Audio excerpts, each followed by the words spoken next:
দূর থেকে দেখে মনে হবে যেন বিশাল আবর্জনার প্রলেপে ঢেকে গেছে হ্রদের পানি। পানির ওপরে ভাসছে হাজার হাজার প্লাস্টিক বোতল ও অন্যান্য বর্জ্য।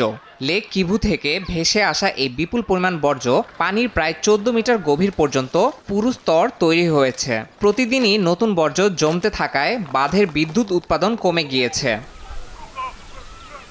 রুজিজি বাঁধে 4টি টারবাইন রয়েছে যা প্রতিদিন 29.8 মেগাওয়াট বিদ্যুৎ উৎপাদন করতে পারে। তবে বর্জ্য জমে যাওয়ায় টারবাইনগুলো পরিমাণে কম বিদ্যুৎ উৎপাদন করছে।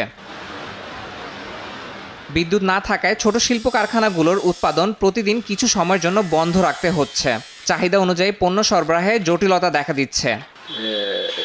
এই বর্জ্য পানির প্রবাহ পুরোপুরি বন্ধ করে দেয়। টারবাইনে পানি ঢোকার জন্য যে চাপ ও গতি প্রয়োজন তা বাধাগ্রস্ত হয়। এ সময় টারবাইন বন্ধ করে বর্জ্য পরিষ্কার করতে হয়। এতে বিদ্যুৎ সরবরাহে ব্যাঘাত ঘটে, যা সাধারণ মানুষের ভোগান্তি তৈরি করছে। স্থানীয় প্রশাসন এই সমস্যা সমাধানে বর্জ্য সংগ্রহ ব্যবস্থা উন্নত করার পরিকল্পনা হাতে নিয়েছে। প্রতিটি পরিবার থেকে বর্জ্য সংগ্রহের মাধ্যমে নির্দিষ্ট স্থানে ফেলার ব্যবস্থা করা হবে বলে জানানো হয়েছে।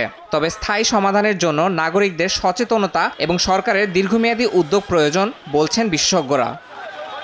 ইয়াসিন মোহাম্মদ জিসান, সময় সংবাদ।